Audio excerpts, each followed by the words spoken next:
கிறிஸ்துவுக்குள் அன்பான கர்த்தருடைய பிள்ளைகளே, இன்றைய வேத வசனமும் ஜெபமும் அப்போஸ்தலனாகிய பவுல் எபேசியர்களுக்கு நிருபம் 4ஆம் அதிகாரம் 26-27 வசனம்.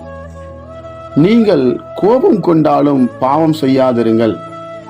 சூரியன் அஸ்தமிக்கிறதற்கு முன்னாக உங்கள் எரிச்சல் தணிய கடவது.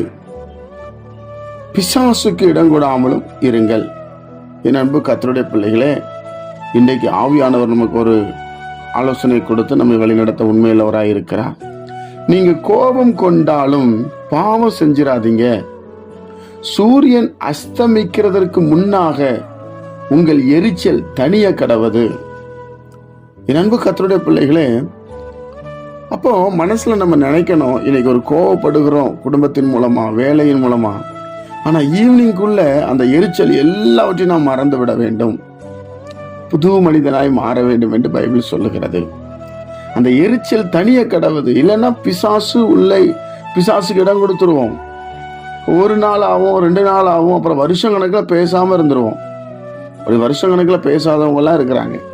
நான் அவங்க மூஞ்சில முழிக்க மாட்டேன், அவங்களோட பேச மாட்டேன் அப்படின்னா உங்ககிட்ட தேவனுடைய ஆவி இல்லைன்னு அர்த்தம். கர்த்தருடைய பிள்ளைகள் யாவரோடு சமாதானமா இருப்பாங்க. கர்த்தருடைய பிள்ளைகள் எல்லாம் அறிந்து கொள்ளணும், கோபம் கொண்டாலும் பாவம் செஞ்சிடக்கூடாது. சூரியன் மறைவதற்கு முன்பாக நம்ம எரிச்சல் எல்லாம் தணிஞ்சிடணும். இன்னைக்கு யாரிடத்துல என்ன பேசணும், படுக்கைக்கு போவதற்கு முன்பாக, இல்லைன்னா சூரியன் மறைவதற்கு முன்பாக இன்னைக்கு யாரையாவது கோவப்படுத்திட்டானா சண்டை போட்டுட்டானா உடனே அவங்ககிட்ட போய் ஒப்புரவாயிடணும். இல்லைன்னா பிசாசு வந்துடும். அதனாலதான் பிசாசுக்கு இடம் கொடாமலும் இருங்கன்னு அடுத்த வசனத்துல எழுதுகிறார். பிசாசு வந்துட்டா பழைய காரியங்கள்லாம் தோண்டி அவங்களோட பேச முடியாமையே பண்ணிவிடுவான். அவங்க செய்த பேட் ஹேபிட்ஸ், ஏதாவது பிடிக்காத காரியங்களை மனசுல காண்பித்து அவங்க நிரந்தரமா நம்மளை பிரிச்சிருவான் பிரியமானவர்களே. அதனாலதான் ஆண்டவர் எழுதுறாரு, நீங்க பாவம் செஞ்சிடாதீங்க. சூரியன் மறைகிறதுக்கு முன்பாக உங்கள் எரிச்சலை தனிச்சு அவங்களோடு ஒப்புரவாயிருங்க. அதான் நாம் ஒருவரில் ஒரு அன்பா இருக்க வேண்டும் என்று பைபிள் சொல்லுகிறது. கர்த்தருடைய பிள்ளைகள் இப்படி நாம் நடந்தால் கட்டாயம் நம்ம ஆண்டவருக்கு பிரியமாய் நடந்து பரலோக ராஜ்யத்தை தரிசிப்போம். ஜெபிப்போமா?